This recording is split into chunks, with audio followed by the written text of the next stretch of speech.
Let's bring in Cristina Tzintzún Ramirez, the executive director of NextGen America and the nation's largest youth voting rights organization. So, Cristina, welcome. Those Latino voters were participating in a focus group. Most say neither candidate's paying attention to them. What are the Harris and Trump campaigns doing wrong, and how can they better reach Latino voters? I mean, what's important to know about the Latino vote, which you said in the beginning, is that we are an extremely young voting bloc. So the most common age for an white American is 55. For an African American, it's 27. For a Latino American, it's 11. So a lot of our voting power is actually in Gen Z, where we make up 22% of the eligible 40 million Gen Z voters. So we have seen an uptick with Kamala Harris becoming the candidate. In fact, a double-digit increase from Biden's numbers with Latino voters, but there's still a lot of ground to make. A lot of people ask me, are Latino voters Republicans or Democrats? And I say a large portion of us are neither. We're poor. 43% of us make under $15 an hour. Our community is struggling to afford the cost of living. And so I think people are starting to hear the message of the Harris campaign on her vision for an economic opportunity, but there needs to be a lot more money and time spent reaching the Latino community to make sure they understand just how deep this investment will mean to their families and their community. Yeah, 100%. That all makes sense. When it comes to top policy concerns for Latino voters, I mean, polls suggest they're pretty much the same to other voting groups. It's things like jobs and the economy, to the point you're just making, that being also more so than immigration. Do you agree with that? Yeah, I mean, the piece you just showed, Jenny Medina's piece this past week in the New York Times, is an excellent piece. Now, I've been working with the Latino community. I live here in Texas. 1 in 5 Latinos live here in our state. And people have a long thought on both sides of the political aisle that they only had to speak to immigration. And there are many in our community that are new to the United States, but we also live with the duality that we're a community that have lived in the United States before it was even constructed as an idea or a country or as a project. And so we are like everybody else. We are struggling with economic and rising costs. We want good living wage jobs. We want to be able to afford for our children to have great education and also access to health care. So that's where I do think Kamala's position on her vision for economic opportunity will resonate with the Latino community, because we are just like everybody else. Yeah. There's another important group of voters that you know very well, the young voters. There's a recent USA Today Suffolk University poll which finds Kamala Harris has a solid lead over Donald Trump with voters 18 to 34 years old. What changes have you noticed with these voters since Harris took over the Democratic ticket? Yeah, so NextGen America is the country's largest youth voter mobilization organization. We have conducted our own polling and saw 70% of young Democrats saying they were excited to vote for her because she was the candidate.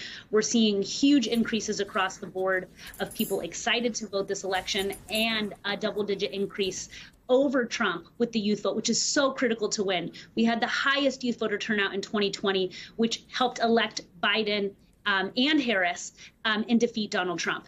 This voting bloc will be critical again this election. And I can tell you, we're on 100 college campuses right now. And I was just in Pennsylvania last week, how excited young people were to register and pledge to vote. And I can tell you that was not the case in the spring. So we're seeing a huge surge of energy from young people across the country. What is that about? I mean, what is inspiring Gen X and millennial voters now to get out the vote? You know, I think what we're seeing with young voters, that there's an excitement, one, because she's able to punch back at Donald Trump on the issues that matter to them, whether it's climate change, abortion, defending democracy and LGBTQ rights.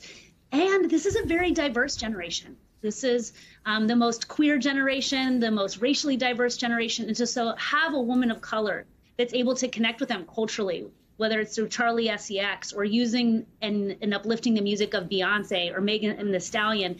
This is exciting young people because they feel seen and heard by her candidacy. And so that across the board, I can tell you from being out talking to young people across the country that means so much to them.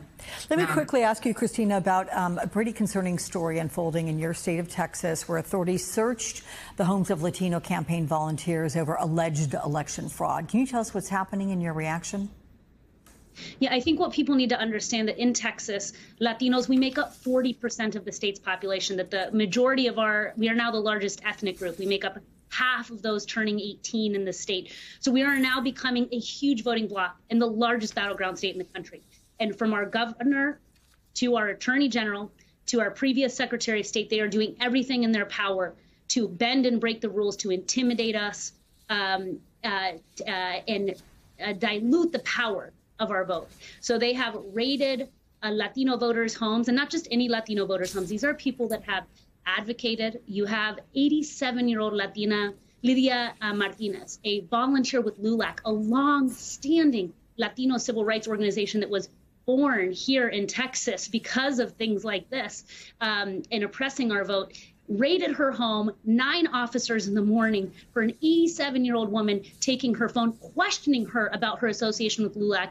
And why did they search her home? Because she had filed a complaint that elder Latino voters were not getting the assistance they needed to cast their ballots. You have had Latino elected candidates running for office having their homes raided.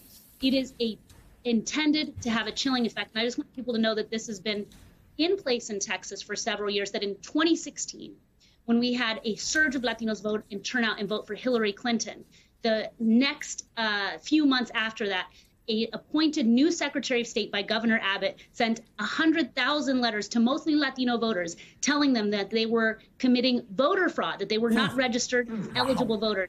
It turned out to be all a sham, and that Secretary of State had to resign. They were naturalized citizens, Latino voters that had a right to vote. This is intended to keep the battleground state of Texas held Republican because they need it nationally to hold on to power. Well, I tell you, that is deplorable, that last story. Cristina Simpson Ramirez, though, always good to talk with you. Thank you so much.